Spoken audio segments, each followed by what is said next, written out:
In a world where information seems to travel at the speed of light and traffic at a snail's pace, where the agenda of those at the helm doesn't always reflect the pressures on the streets, where the rubber hits the road, where there's queue of issues needing to be interrogated in the name of speaking truth to power. Welcome to A Place at the Table, where we set the agenda, table the issues that matter to you, and invite you to take a seat at the table. A place at the table where we're set to take much more than the table.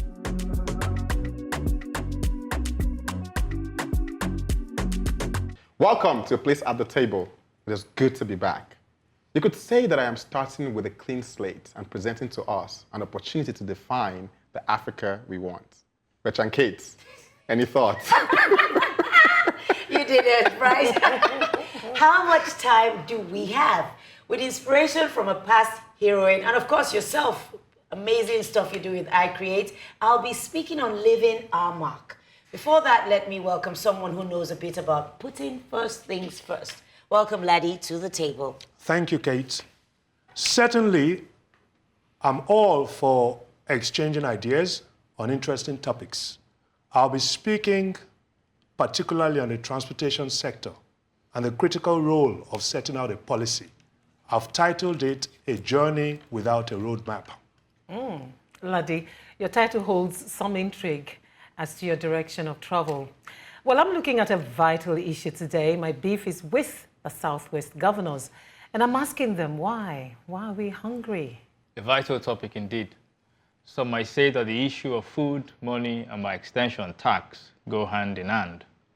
I'll be tabling for discussion, should churches be taxed? Well, you've heard the lineup.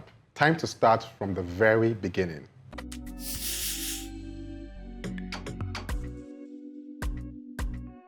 Dear young Africans, have you ever wondered why we struggle while standing on a treasure trove? How can a land so rich be home to so much poverty?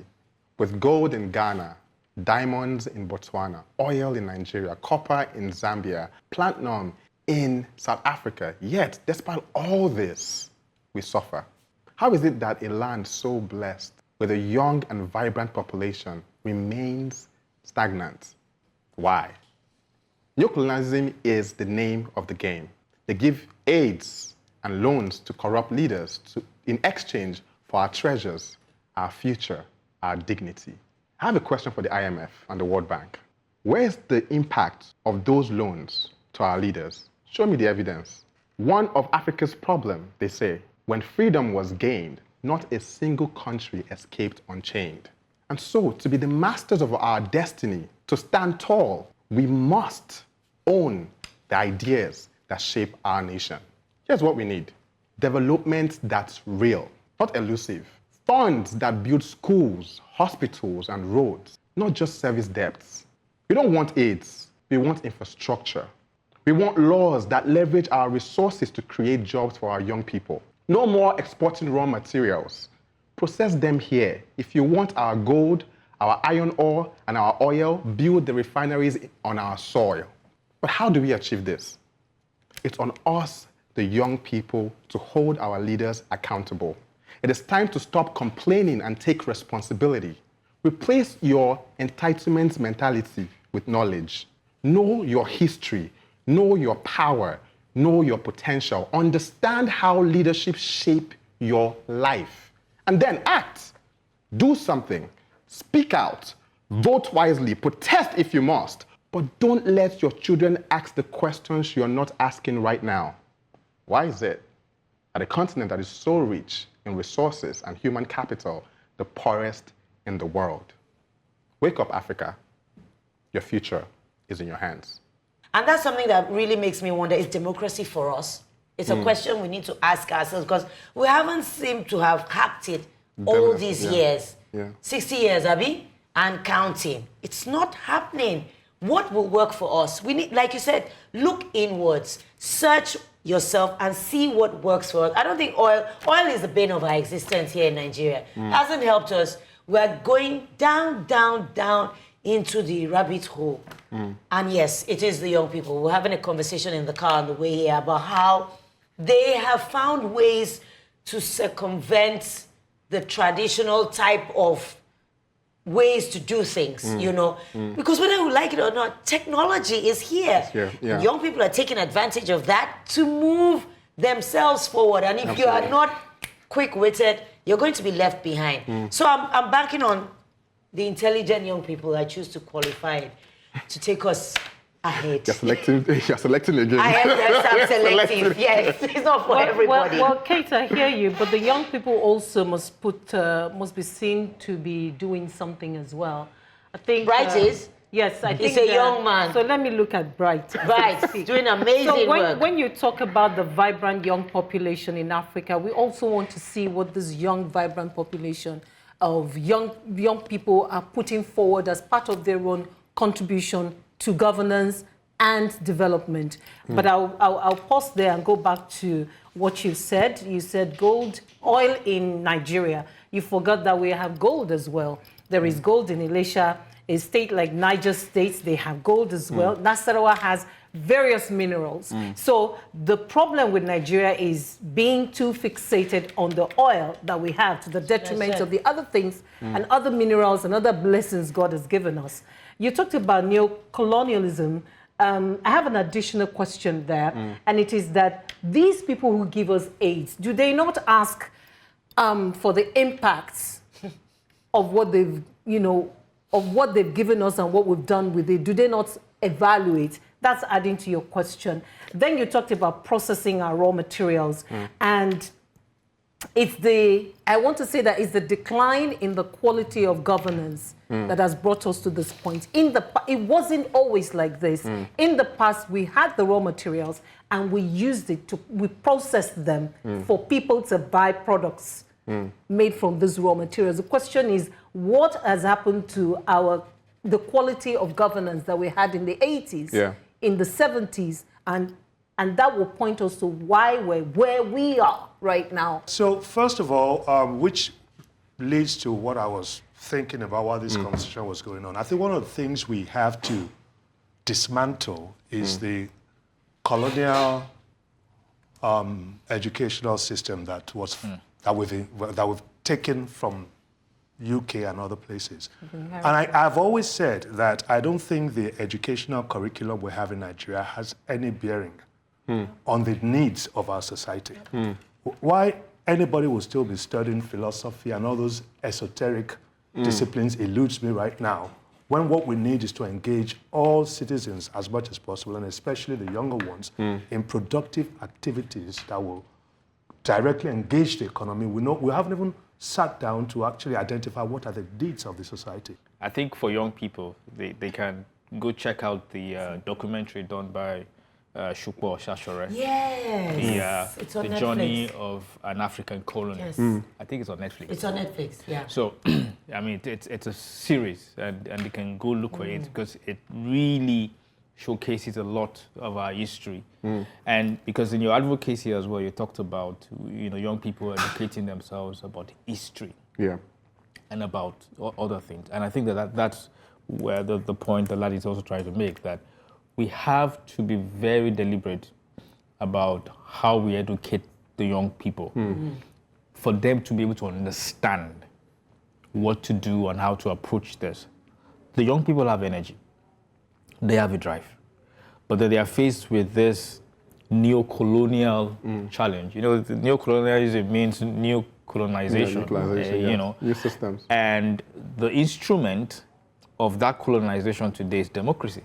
It's funny, because democracy is supposed to set you free. But when the instrument of democracy itself becomes, what is used to enslave people and put them under, then it becomes, it's not a solution. It becomes part of what has been used as a neo-colonial tool of the masters.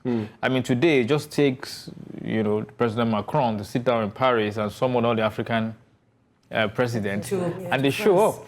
How many conferences has he had? And he just summons them, and they just show up, and then he begins to, talk to them. Okay, let's solve now Africa's problem. But Africa's problem can only be solved by Africans.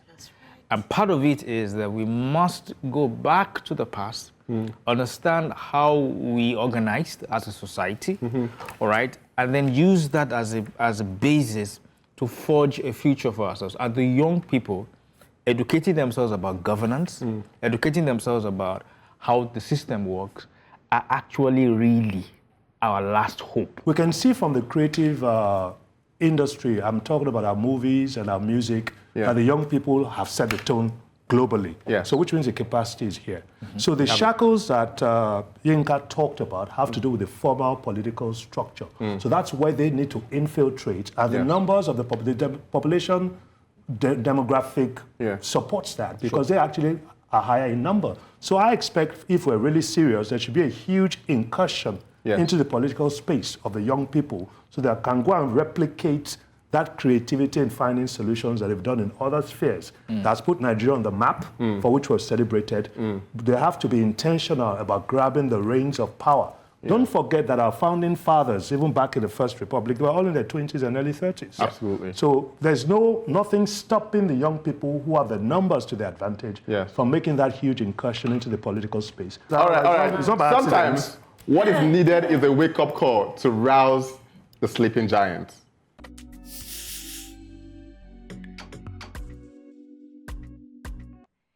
My advocacy is about leaving your mark. When babies are born, there is joy in the home and in the lives of the parents.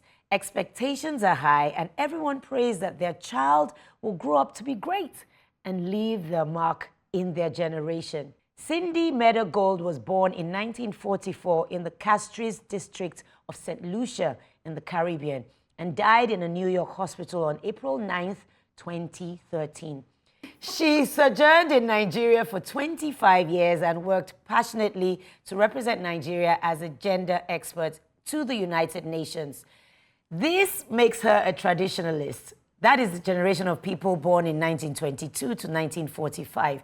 People who grew up in a world torn apart by a vicious world war, faced with dismantling colonial structures, leading liberation struggles, civil rights and social movements that dared challenge racial and patriarchal power and privilege. This generation raised the baby boomers, a generation known for her bravery, fearlessness, innovation, a strong craving for social justice, ready to ask dangerous questions. Cindy Meadow Gold was a poster girl for the two generations she saddled, the traditionalists and the baby boomers. The values that the traditionalists were known for, loyalty, dedication, sacrifice, duty before pleasure, were traits that Cindy was very well known for.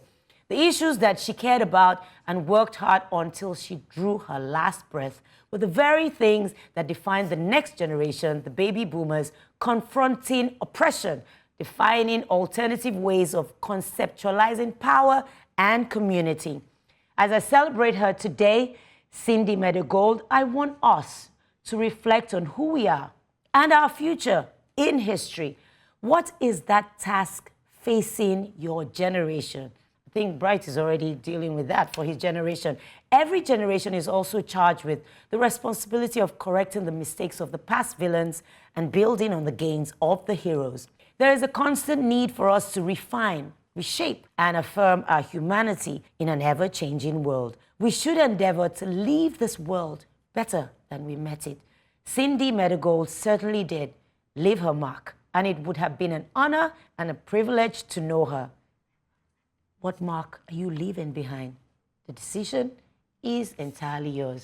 She used all the tools that she had, and because of what people like her did, our generation can leave off and can, we're in a better generation. So the question I ask myself is, what would my generation give to the other generation that they will look back and thank us for? I think I know it. You might not agree with me. Please speak. And I think that we fought for democracy. The baby boomers, that's my generation. If you were active and alive at the time when we had the military, you had no voice, there was no press freedom. Yes. People were being thrown in jail. And if you were alive at that time, you will have understood exactly what it meant at that time to fight. And some of us, maybe we're not on the front lines, but we were in school, we were active. In Nigeria, as NANS, Association of Nigerian Students at that time, or the Alutas of this world. And we did our own bit, and at least we fought for this imperfect democracy. My charge, and this goes back to young people and also goes back to advocacy, is for young people not to look at us, the so-called baby boomers, as like we did nothing. We did something.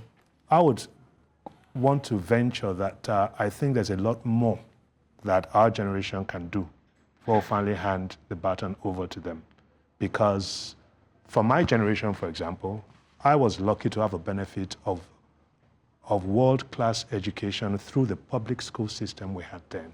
So we were fortunate to have seen Nigeria when it was good. I remember when I used to take LSTC bus from racecourse from school down to my house in Surulere. Public transportation worked then. It was 15 kobo. No, I used Moldware and LSTC. Yes, Moldware used to drop me at CMS. Yeah, but LSTC would take me to LSTC would take me to racecourse. So we met Nigeria when it worked. Things worked. We had tap water running in most homes. So the public institutions worked very well. It's during the incursion of the military that everything started going on a decline. And in my generation, most of the political leaders had their children in public institutions. So we took some things from Nigeria, which our parents didn't really have to. At best, our education was subsidized. We have to be truthful. And that's why some of us are still very active in our alumni associations. Africa's young should invest more in knowledge. And now I understand why somebody like Ande will continue to talk about heroes past, because there's a disconnect between the heroes past, the present, and the future we want. Our young should invest in understanding what the people of the past have done and what they can build on. There's a saying also that what the elder sees sitting down, the young cannot see even when he leaps up. But you see, but you see there are drones now, so they can even see. So what they need to do is to build on the foundation that the people, the baby boomers that you've said, have laid. We know that even along the way we've lost, because you spoke to institutions, you spoke to tap flowing. I can't remember the last time I saw tap water flowing anywhere. We've become our own local government, but it used to be in the past. What can the future and the present do to take us back to that place where we begin to enjoy some of these things? So the young should start investing in governance, should start want to be part of governance. There is a thing about party structures now. It sort of alienates people.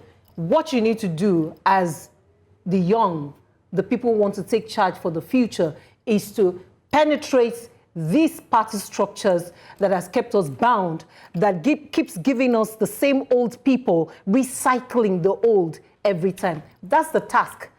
We are all connected, like I said earlier. We need to be able to do things that benefit everybody. Second of all, one thing I've also realized is, same thing, because of the lack of resources, the older generation are not willing to hand over this baton. Like he said, that we're going to hand it over, but that's not happening. I mean, look at where we are, right? Look at our leadership. It's not happening. And it's not going to happen, my fellow young people. It's not going to happen. So if you want it, you have to go and collect it. Like, the collecting it is not just showing up one day and thinking that, I'm just going to go out there and then protest. No, you have to be strategic about it. Correct. You have to be strategic about it. You have to. It might be you designing a project and just keep on going. I started I Create Africa at 18 years old. I'm 34 now. So people are just knowing what we're doing now. But I started since I was 18. So everybody's not talking about it, we're working with Forbes, we're working with CNN and all of that, because I was consistent in doing this work. And it's hard. There are days that I would cry and I would be sad. It is hard. If you want to take over something, nobody's going to give it to you. Because you know why? They're benefiting from that. Why do you think the colonial masters are not willing to give us our freedom? Why do you think they are fighting, they are sending us aid, they are doing whatever, they are trying? Because they know that once they do that, they are done. Too. So we have to understand that it's not going to be given to us. It will never. You will grow old and have children, and children will come and suffer. They will not give it to you. If you want something, you have to be strategic, you have to plan, you have to unite. the next generation will look up to us and they'll ask us the same questions that we're asking our parents now. What did you guys do? Yes, you did some things. You fought for democracy, but like, what's the outcome? Our suffering, there are people that can't eat food. There are a bunch of people on the street that don't have jobs. It's the outcome. I don't care about the process of what has happened. The outcome, the result is not showing anything. Wow. That was very, very insightful. Thank you so much for all your comments. Definitely having a plan, not being selfish, looking inwards instead of outwards is where the power lies to make a difference and leave your mark.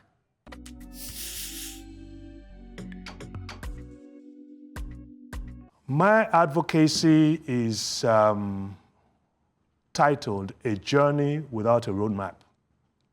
So on this 28th of May, that was last month, I had the privilege of joining the Deputy Governor, present and former Transportation Commissioners, Cabinet members, and others to unveil the Lagos Transport Policy. It was particularly gratifying for me because, despite attempts in the past, this initiative commenced during my tenure as Commissioner for Transportation in Lagos State. And it was delightfully concluded by this present administration. So I can say authoritatively, because I did the research before we started, that this policy thrust commenced during my tenure and is the first of such policy in transportation that we have in all of Nigeria. Even Nigeria didn't have a transport policy. Recently, we saw numerous discussions turn to scoring the present administration on their performance so far. So I think before we even go into performance in any sphere, it's important to determine, first of all, ascertain, establish where we are in any endeavor, decide where exactly we want to go, and then come up with a plan with which to get there. A journey without a roadmap is a journey to nowhere. Unless the purpose of the journey is just a fancy or a junket to somewhere familiar. When we do seek to chart a course into a progressive future that is largely unknown, the absence of a roadmap will be setting out for failure or at best chaos and confusion. Congestion, pollution, and economic stagnation. Does that sound familiar? I will speak on the development of transportation in Nigeria using Lagos as a case study. Lagos is estimated to be the fastest growing city in Africa and the 7th fastest in the world. Therefore, the quality of life in what could easily become, what is already a mega city, and there's a new term now, a meta city, because a mega city is 10 million. We're at least 20. We're a meta city now. The quality of our life collectively is determined by the efficiency with which people, goods, and services are transported within our megalopolis. There can be no smart city without smart planning. So despite significant investment by successive Lagos state governments and administrations, the city still faces significant challenges. Rapid urbanization. At the time we're in office, I think the statistic at the time was that over 100 people came into Lagos every half hour, and they don't return from where they come from. So clearly that gives a challenge in terms of planning to whoever is there. And Lagos carries a lot of Nigeria's burdens. Our port serves 2/3 of Nigeria. Most of what is happening in Nigeria is actually having Lagos as a hub, as an engine for it. So Lagos is overburdened already. So which makes it demand for planning even more urgent in Lagos. So it's these issues that a policy in every sector will set out to address. So by setting out the framework for environmental and economic development, we need to have a plan from which to start and know exactly where we're going. And then we need to have efficient movement of our goods, services, and people, like I said earlier, to ensure the welfare of our citizens. So how have we presumed to execute projects without a policy in any sector of our nation building? Why do we imagine we can boycott the process of research, consultation, and collaboration that many successful nations embark upon in their quest for development? Does this not explain why we seem to be going round and round in circles and going nowhere? So, people, that's my issue, and I want us to discuss it. There's a lot to chew there. First of all, yeah, Lagos is a meta city, no longer a mega city. And I hear you loudly when you say Lagos port serves 2/3 of Nigeria. And we're talking, I'm sure you're talking of Apapa port alone, because I know the other ports in Lagos are, So we have the Lekki ports, we have the Tinkan port just next to Apapa. Yes, so that's a huge one there. There's a huge load. But then you've talked about the Lagos transport policy. That's where my interest lies. I'd like for you to explain further, to just touch briefly, what exactly is the Lagos State transport policy? Okay, so while we were in government in the last dispensation, which year are you talking about? I'm talking now? about the Ambode administration. Right. So while we were doing some planning and the governor gave us a directive, we had agencies under the Transportation Ministry, about 8 of them then, of which one was a bit moribund. It was a Lagos Parking Authority. So we tried to address, indiscriminate parking on the roads. All of these things affect the traffic situation in the country. So we have to break it down into little bits in which we can chew, have a little plan around it. So I was talking to my permanent secretary that, what's the transport policy? He said, "Oga, we don't have a policy." I said, "What? We don't have a policy? We didn't have a policy." So how have we been doing it for? First of all, I don't want to go into too much history. Transportation was carved out of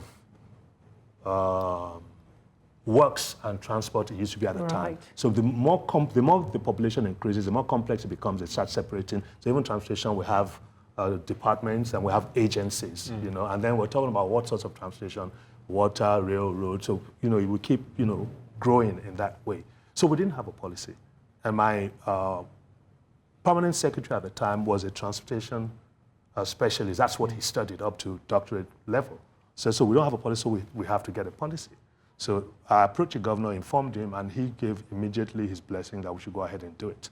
So we now had to sit down, like I said, how do you come up with a solution? You determine where you are, where you want to go, where is Lagos going, the way we're growing, what are the potential modes of transportation open to Lagos. By sheer divine providence, Lagos is blessed by an abundant water body, which I still think we're not exploiting to any appreciable degree. Because I was going to follow up that question with, so there is the land, water, and air. 5 major modes of transportation. Right.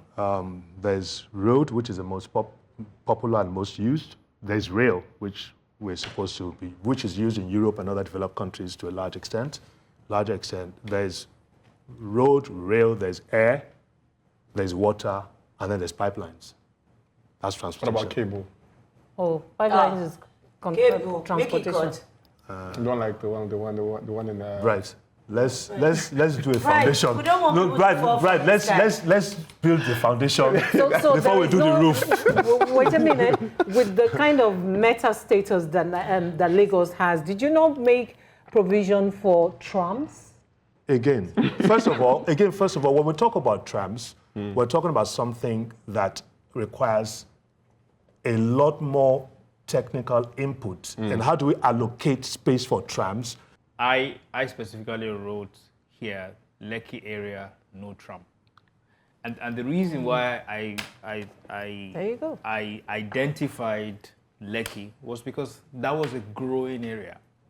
At the time when we had, when we started this democracy, and then we started to extend that area, and then we had the Lekki Concession Company that got that work to expand that area, do the roads. Yes. We had the opportunity. Yes. What you're saying right now in terms of creating that space for a tram, we had that opportunity to create that space in the middle of that road.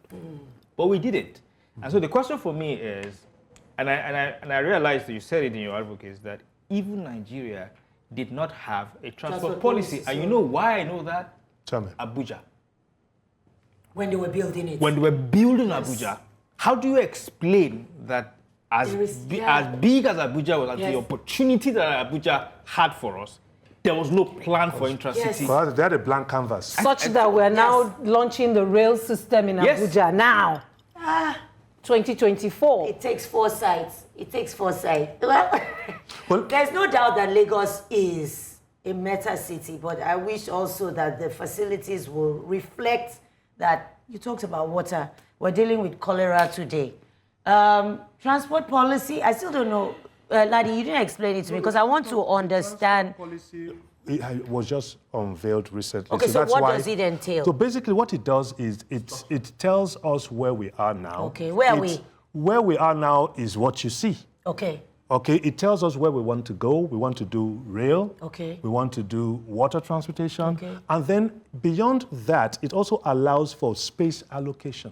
Because if you're going to plan transportation, where is the rail going to be? Like you talked about Lekki right now. Yeah, but Lagos is so packed. Where is the space? Exactly, but the truth of the matter, I'm not making an excuse for the government. The truth of the matter is Lagos is developing faster. I agree. Than you can, before you feel, and one thing that I find completely disheartening, I'm just like every other Nigerian. Let's blame the people at the top because the buck stops there.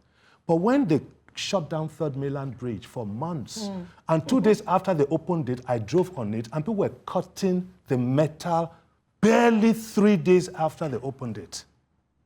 I think It's also because then are you accusing the leadership of they have done the road and somebody is vandalizing the thing less than a week. At some point, take a responsibility as being citizens. Take ownership of this. Take ownership of this. Yes. But let me just say that for the ports in Lagos, holding on the ports 2, 3, we have Warri, we have Port Harcourt, we have Calabar. They can ease, they can do.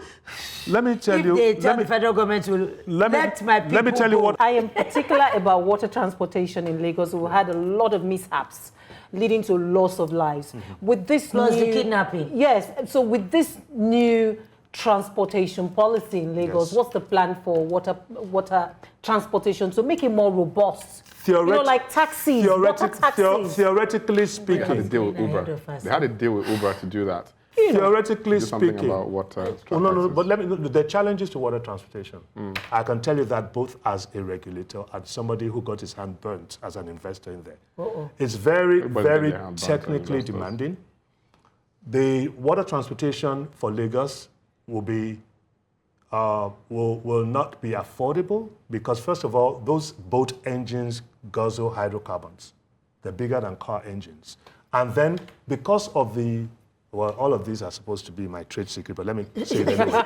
Because of the unidirectional mode that we travel, everybody busts into the Lagos Central in the morning and going out. So when I try to do it, you'll find out that you're coming with a full load on the island and you're returning empty. In the morning. In the morning. Rush hour. Same thing in the evening. Same thing in the evening. People are going home. So it makes you have to really, really sit down to get the right template to make it profitable, and the profit margins are very, very thin. I have an idea on how it can work, but it requires even government collaboration.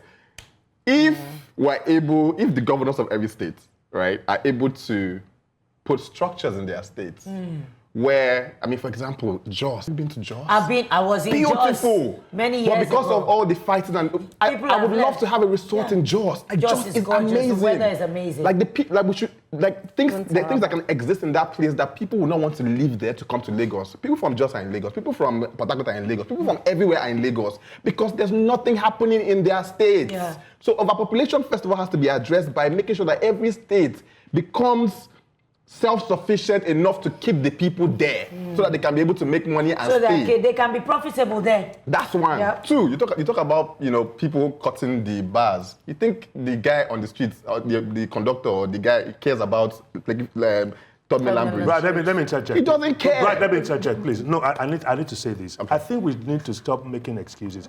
Hold on. Okay. I'm for holding the leaders accountable. Yeah. I'm for holding everybody responsible.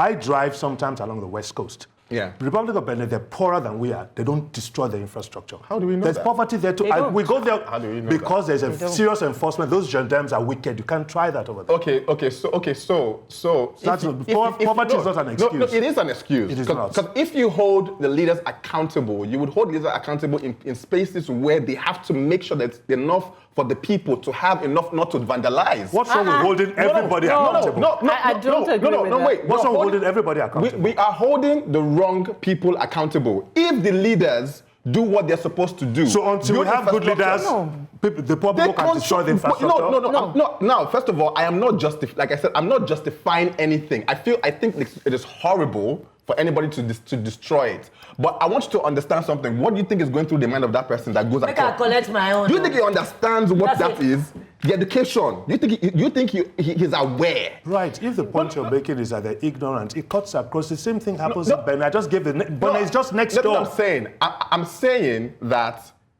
instead of us blaming, what structures do we have in place to avoid this? Like, we always want to address the cake by icing it. Let's go inside the cake and address the cake. Tell us, what do you think in. we should do? I feel, first of all, we should have policies in place that support young people to be able to earn for themselves. Look at what's going on in the country right now. People are hungry. Like, I'm trying to survive. You think I care about who's driving on the road? I will cut the thing and eat food. I don't like the way that sounds. Sounds like we're giving them a pass. I am being realistic. I won't do that. But I can go into the minds of those people because I work with them every day. I work with artisans, the lowest of the lowest every single day, and I know how they think. They don't care because the government don't care about them. They only care about them when it's time to vote.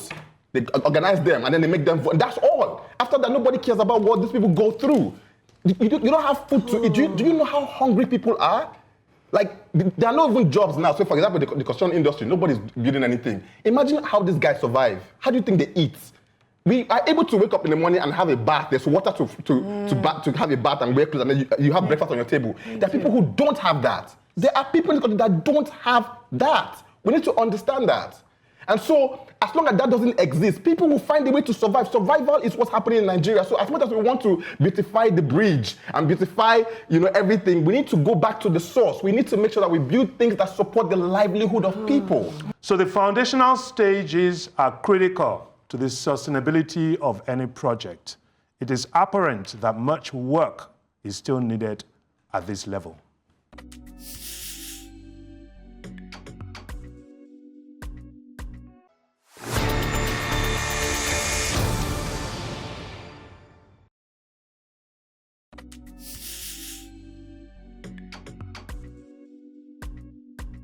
So, in this letter, I address Southwest governors.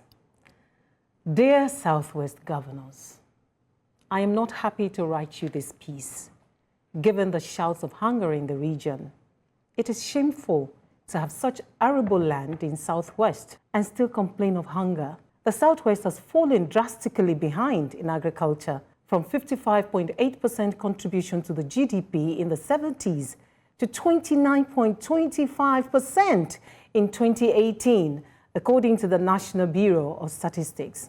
Why has it been so hard to recreate cocoa, colonel farms? Why can't we grow tomatoes, pepper, and vegetables for our own consumption? Every month of June, we cry that tomato is expensive when we refuse to make adequate preparation to plant in the dry season. A 2012 Punch editorial says, between 1955 and 1960, the late Obafemi Awolowo, the then premier of the defunct Western region, under his 5-year development plan, established 20 farm settlements and 5 institutes. The farms can still be found in many parts of the region, but mostly in ruins.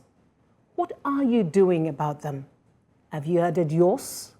The Food and Agriculture Organization, FAO, says that only 34 million hectares of Nigeria's 72 million hectares of agricultural land is cultivated, leaving 38 million hectares lying fallow. Our people in the Southwest say there is insecurity, that the farms are not safe. But there is more insecurity in the North, yet they produce the food we eat. The invasions have reduced considerably. So what aileth our hands? Our people are shouting, Ebi Nkwawa. Nigeria's musician Idris Abdulkarim has turned it into a song. A proactive and responsive government has to do more than fertilizers and seedlings to achieve food sufficiency. And I think it should incentivize farming better. So these are my prayers to you. Number 1, set aside enough land at the local government level for farming. 2, Provide tractors and other farming equipment at our local government head offices. Number 3, make it affordable to hire tractors to work on a farm. And then make it easy to get agricultural loans for farming. Yours faithfully, Funke Treasure. Because we should not be lacking in the midst of plenty. Apart from that, the farmers are facing insecurity as well, with the grazing and all the conversations going on about that. Like Ladi said, and we've all said, in the past, in my school, they used to serve us milk. In class, give us lunch. Agriculture, we used to have corn, corn and all of that in abundance. I don't know what's going on now. Can I come in? Yes, please. I think we have to be, now I want to face our leaders. I think we have to be sincere in this country if we're genuinely interested in development. And I'm talking specifically about something as basic as resource allocation. If you see our budget, if you just scroll through it, when you see the amount of monies that are allocated for the comfort of a minuscule percentage of our population, I think those sorts of issues need to be addressed. I think there's a lot of fat up there that needs to be cut off. If we're serious about development, we can't be saying one thing and doing something else. So if we're not planting on those 38 million vis-a-vis 34 that we're doing, that means we are not investing enough in agriculture. It's as simple as that. So I think that is a responsibility of government, and I think Bright and all the rest of us have to find a way to agitate properly so that the powers that be understand that there has to be proper resource allocation. I think that we get this idea that, okay, we want to run this mixed economy. And we sometimes, approach the farmers like, oh, they should know what to do. They should just sort themselves out. But if you go to Europe, for instance, the biggest subsidies that is given by EU is to farmers. Correct. Well over 50 billion euros a year.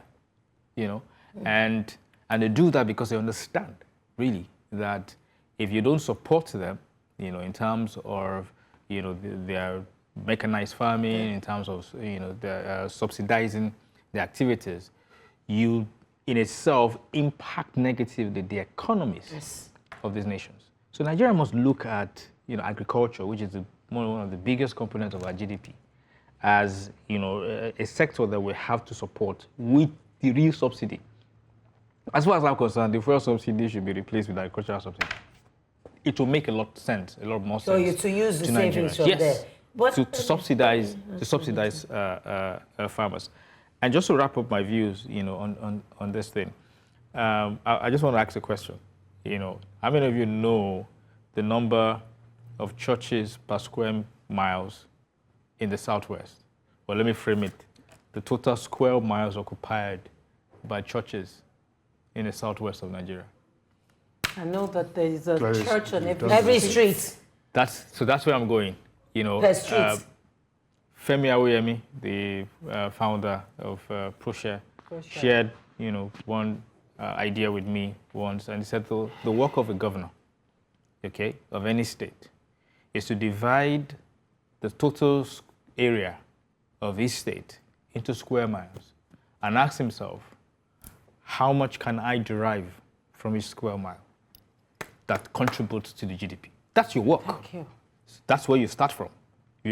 But when a significant chunk of your square miles are already occupied by institutions that don't in any way generate any revenue. We are coming to that when you do your advocacy. The cost of governance is ridiculous. It's it's so ridiculous, it's enticing. That's why everybody wants to run for office. That's why people who are not even qualified, they just almost hustle. That's where the money is, right? So I think the first step is just finding a way to see how we can moderate that, right? And make sure there's a cap to what the government, the cost of governance. You know already it's not down to you. It won't be down to you. We can agitate. We can agitate. No. I'm like I said, I'm just laying my opinions, right? And as much as I would come here and criticize the government because I have the right to, because I'm also affected by it, I'll also acknowledge the people that I know that are doing things. I have no relationship with any governor or any state. Most of the things that I do, I don't even involve government as much as possible. I just do it, right? Because if I do involve government, it goes south. Pear-shaped. Right? So I feel like the first thing is just electing leaders that have conscience, that actually care about people. We have a lot of leaders that don't care I said I think it's lack about of empathy. people. They just care about, oh, okay, it's the hustle. How do we win this election? The plan that they have to win an election is more robust than the plan to run. Precise and laser focused. It's like, we have to do this. Let's do it. They're so precise with it. So if we're able to find people, and I strongly believe in the future. I really do not, and I think that's the hope that I have, is the fact that things will change whether they like it or not, because the world is moving and it's our time, right? Whether they like it or not, it will change. So let's give them another 8 years. Let them keep doing what they are doing. But at some point, it will change, whether they like it or not. I'm believing that we'll take this conversation further because I'm not done yet with the Southwest governors. Yes, I'm going to be writing you more letters. Like Bright, Kate, and Ladi have said, we first need to appreciate what we have in our hands before we can cultivate and be nourished by it.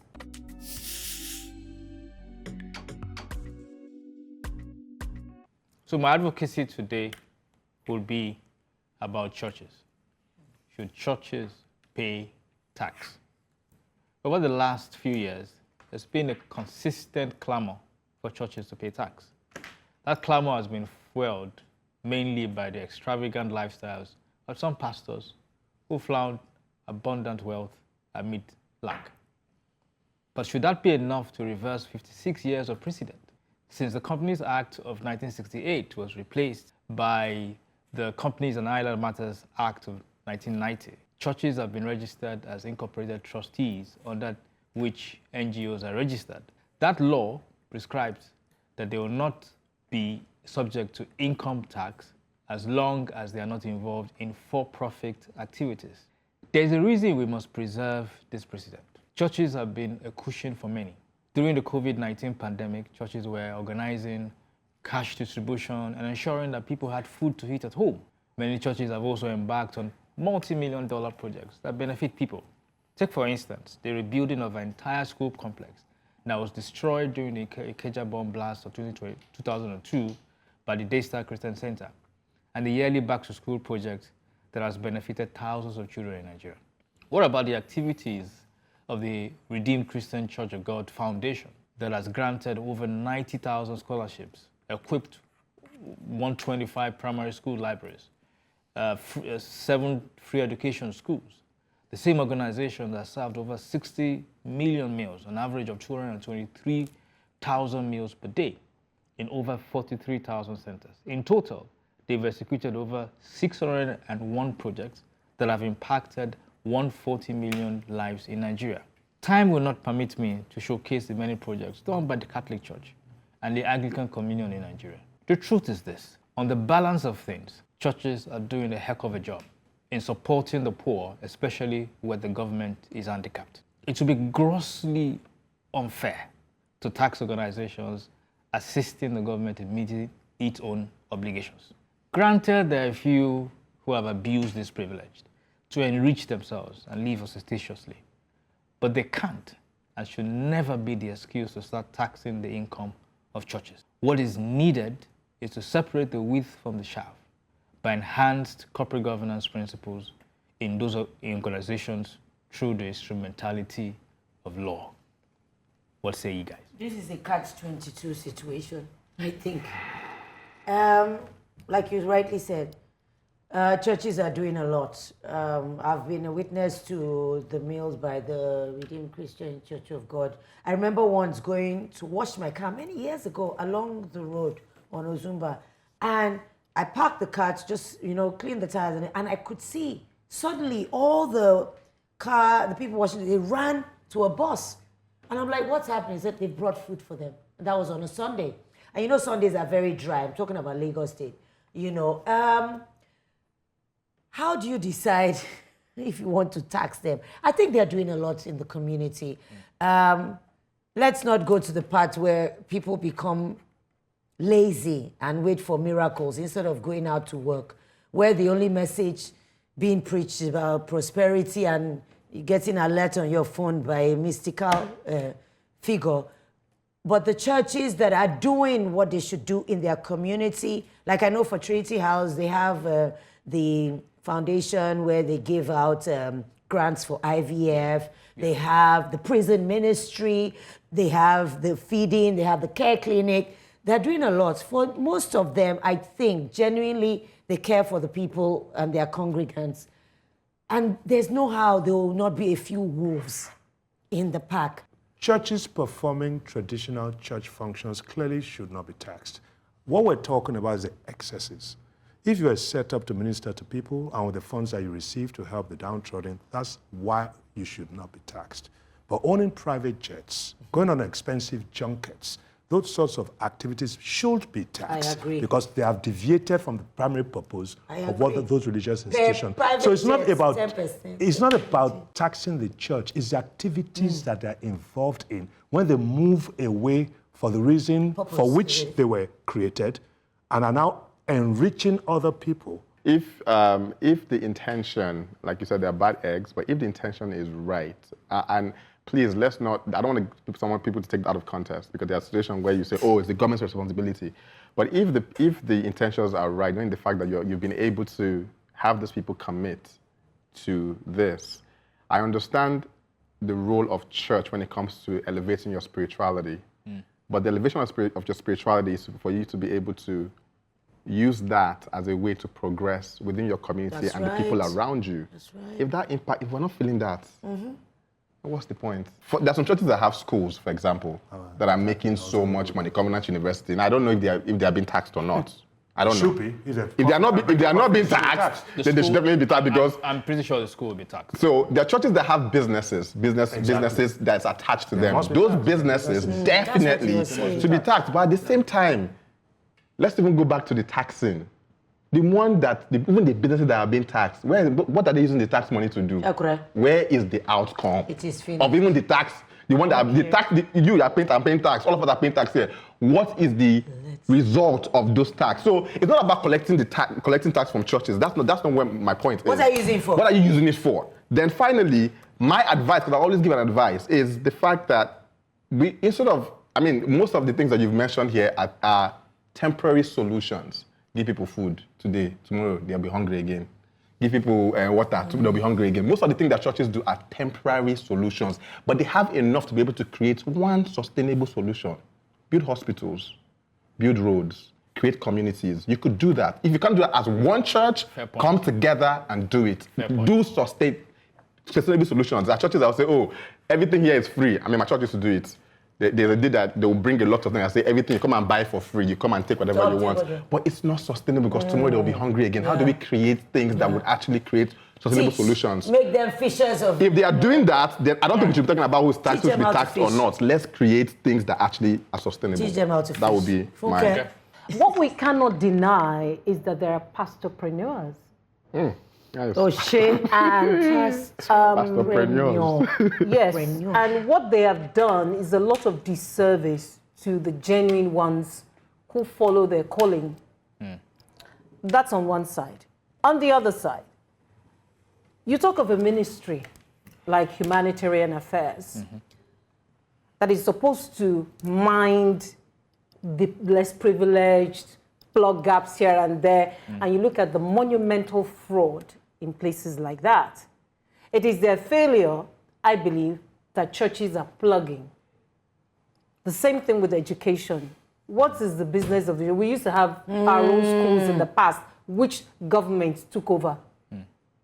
So they are now with the schools, but they are not fulfilling, they don't have outcomes. Let me use words like Bright's words. So then you have churches plugging in different areas. Should churches be taxed? I don't think they should be taxed. I think government should do the right thing. Fish out the pastorpreneurs and do something to deter them. I love that. Yeah? If you look at the amount of money, the humongous amount of money, we're still talking of better edu. It's not as if we've forgotten. We have not forgotten the kind of money, just that one ministry. Let's not talk about what MFLA has done with our Naira and the rest of them. So the church, just as people say religion is the opium of the people, the church is there to give hope to the people. To plug these gaps. Which hope? Well, if you cannot get education, our leaders or you can't get food, the leaders are eating, but they are going to church. Yeah, but the points I want to make is, so we have the school feeding scheme. If it was working well, churches will not be going to schools to give them food and give them slippers. So I will not support that churches should be taxed. They have their space in the community. What we should be asking and demanding from our government is good governance, is that you provide for the people what you should provide for them. If my child is supposed... I went to public school, for crying out loud. Look at how I turned out. Today... Very brilliant, I must say. You know what I'm saying? She turned out perfectly. You know, so what is this thing about everything has to go to private? Let them fund the private schools, the public schools. What is it? Nigeria used to be good. Let us make Nigeria great again. Okay, that's what is that. I see a theme of identifying value and smart planning for sustainable development. I have been challenged. Have you? Join us again, 8 p.m., same channel, at the table for fresh issues to interrogate as we build a better society together. Till then, it's goodbye from all of us. At Challenge Bus Stop. Goodbye.